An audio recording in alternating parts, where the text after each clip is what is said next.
Hello friends, आप सभी का स्वागत है मेरे यूट्यूब चैनल एडुमोरल टॉक्स पे। मैटर क्या है फ्रेंड्स? इस ट्यूटोरियल में हम लोग मैटर और उसके प्रॉपर्टीज के बारे में पढ़ने जा रहे हैं। Anything which have some mass and which occupy some space is called matter. हमारे आसपास का हर वो चीज़ जिसमें कुछ मास है और जो कुछ जगह लेता है, जो कुछ स्पेस ऑक्यूपाई करता है, हम उसे मैटर कहते हैं। फ्रेंड्स, इस ट्यूटोरियल में हम लोग मैटर और उसके प्रॉपर्टीज़ को एक्सपेरिमेंट के मदद से समझने जा रहे हैं। तो फ्रेंड्स, स्टार्ट हो जाइए इन सारे मटेरियल के साथ एक्सपेरिमेंट के लिए। तो चलिए फ्रेंड्स, स्टार्ट करते हैं। सबसे पहले फ्रेंड्स, क्या एयर एक मैटर है? तो फ्रेंड, एक बलून लेते हैं और उसमें एयर फिल करते हैं। जब आप बलून में एयर फिल करेंगे तो आप पाएंगे कि एयर बलून का साइज ग्रो कर जाता है, बलून का वॉल्यूम ग्रो कर जाता है। ये बलून का वॉल्यूम एयर के स्पेस ऑक्यूपाई करने के कारण ही ग्रो कर रहा है।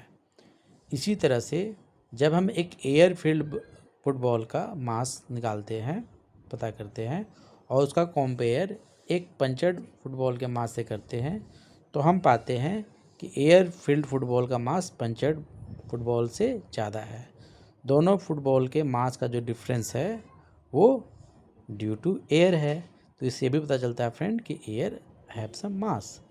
तो ये दोनों एक्सपेरिमेंट ये बताते हैं कि एयर इज ए मैटर। अब फ्रेंड, एक ग्लास में हम कुछ वाटर फिल करते हैं और उसका वाटर का लेवल हम मेजर करते हैं, मार्क करते हैं। फ्रेंड्स, वाटर लेवल मेजर करने का सही तरीका वीडियो में दिखलाया गया है। अब उस सॉल्यूशन में हम कुछ शुगर क्रिस्टल्स ऐड करते हैं और उसे अच्छी तरह से मिलाते हैं। जब हम शुगर को वाटर में मिलाते हैं तो उसमें ये ध्यान रखना है कि हम उसमें इतना शुगर ना मिला दें कि वो डिजॉल्व होना बंद हो जाए और वाटर के लेवल पे जाके सेटल होने लगे। अब फ्रेंड्स, दोबारा से हम वाटर लेवल मेजर करते हैं तो हम पाते हैं कि वाटर लेवल अनचेंज्ड है। फ्रेंड्स, ये बतलाता है कि all matter are made of particles.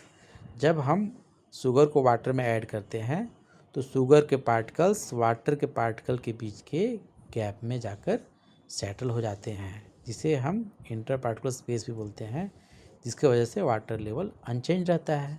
तो फ्रेंड्स, ये एक्सपेरिमेंट ये बतलाता है कि ऑल मैटर जो है, जितने मैटर हैं वो पार्टिकल्स के बने हुए हैं और इन पार्टिकल के बीच में एक गैप भी है। अब फ्रेंड्स, एक 100 मिलीलीटर के वाटर का सॉल्यूशन लेते हैं, बीकर में 100 मिलीलीटर वाटर लेते हैं और उसमें पोटेशियम परमानेंट डालते हैं, जिससे उस सॉल्यूशन का कलर चेंज हो जाता है। अब इस सॉल्यूशन के कुछ पोर्शन को हम दूसरे बीकर में डालते हैं, हम पाते हैं कि उस बीकर के वाटर का भी कलर चेंज हो रहा है। यही एक्सपेरिमेंट जब हम मल्टीपल टाइम करते हैं फ्रेंड्स, तो हम पाते हैं कि हर एक बीकर के वाटर का कलर चेंज हो रहा है। तो फ्रेंड्स, इसे ये पता चलता है कि एक पोटेशियम परमानेंट के क्रिस्टल में इतने सारे पोटेशियम परमानेंट के पार्टिकल्स हैं जो कि इतने सारे वाटर बीकर के वाटर को कलर को चेंज कर सकता है। क्योंकि जब हम फ्रेंड्स एक बीकर से दूसरे बीकर में वाटर शिफ्ट करते हैं तो कुछ पोटेशियम परमानेंट के पार्टिकल्स एक बीकर से दूसरे बीकर में चले जाते हैं। ये प्रूव करता है फ्रेंड्स कि particles of the matter are very very small. Even a tiny crystal of potassium permanganate contains so many particles of potassium permanganate. तो फ्रेंड्स, हमने इस एक्सपेरिमेंट में पढ़ा कि जो भी चीज़ जिसमें मास हो, स्पेस ऑक्यूपाई करे, वो मैटर है। मैटर पार्टिकल से मिलकर बने हैं, उनके बीच में गैप होता है और ये पार्टिकल्स जो होते हैं मैटर के काफ़ी छोटे होते हैं। तो फ्रेंड्स, आपको ये ट्यूटोरियल कैसा लगे कमेंट में बताएं और यदि कंटेंट अच्छा लगा हो तो इसे लाइक करें, शेयर करें और चैनल को सब्सक्राइब करें। Thank you.